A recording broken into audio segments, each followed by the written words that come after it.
Datang bahtera dari Medan, singgah sebentar di laluan Kerai. Salam sejahtera saya hulurkan sebagai kata pembuka tirai.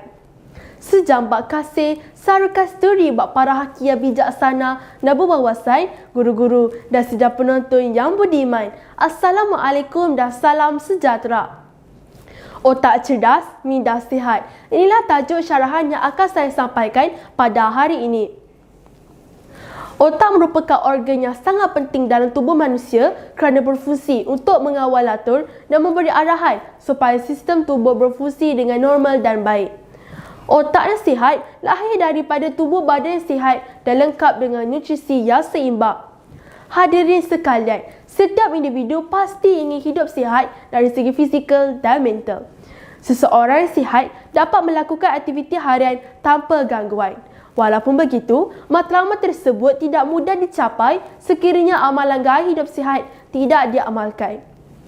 Selain amalan gaya hidup sihat, aktiviti-aktiviti yang boleh menjejaskan mutu kesihatan otak perlu ditinggalkan. Antara usaha bagi mencapai matlamat tersebut adalah dengan mengamalkan pemakanan seimbang.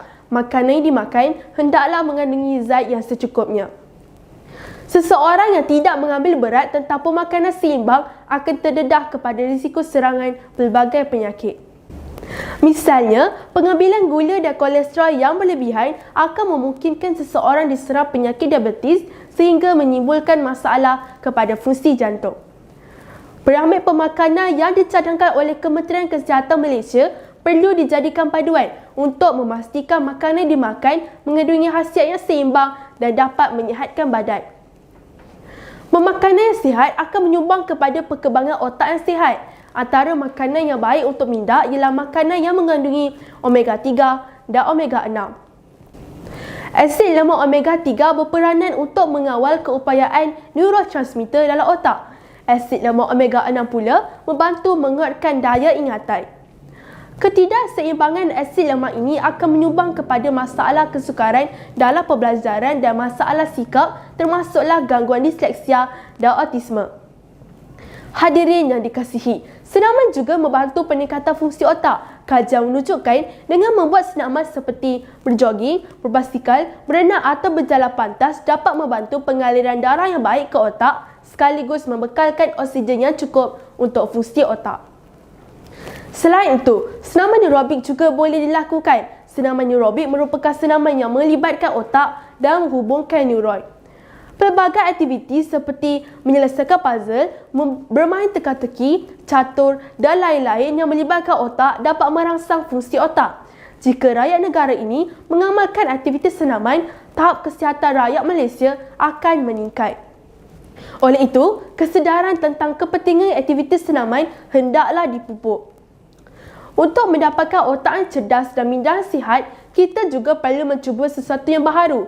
Aktiviti baharu dapat merangsang otak untuk berfikir sekaligus menyambung neuron-neuron dalam otak. Antara aktiviti yang boleh dilakukan adalah dengan mempelajari bahasa asing, memahami karya-karya tulisan dan seumpamanya. Aktiviti bersosial seperti berbual, bertukar-tukar pendapat dan idea, perbincangan tentang sesuatu penyelesaian masalah juga dapat meningkatkan kemahiran kognitif dan keupayaan berfikir. Hadirin yang budiman, kesimpulannya, kecerdasan otak dapat dipertingkatkan dengan amalan gaya hidup yang sihat dan berkesan.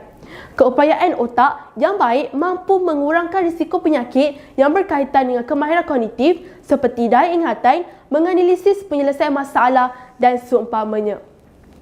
Kesedaran orang ramai tentang kepentingan kesihatan perlu ditingkatkan supaya setiap individu dapat mendisiplinkan diri terutamanya dalam aspek pemakanan dan penjagaan kebersihan. Bagi menambahkan pengetahuan orang ramai, panduan penjagaan kesihatan perlu disebarluaskan. Semoga rakyat Malaysia sentiasa mengamalkan gaya hidup sihat dalam menjalani kehidupan seharian. Sekian, terima kasih.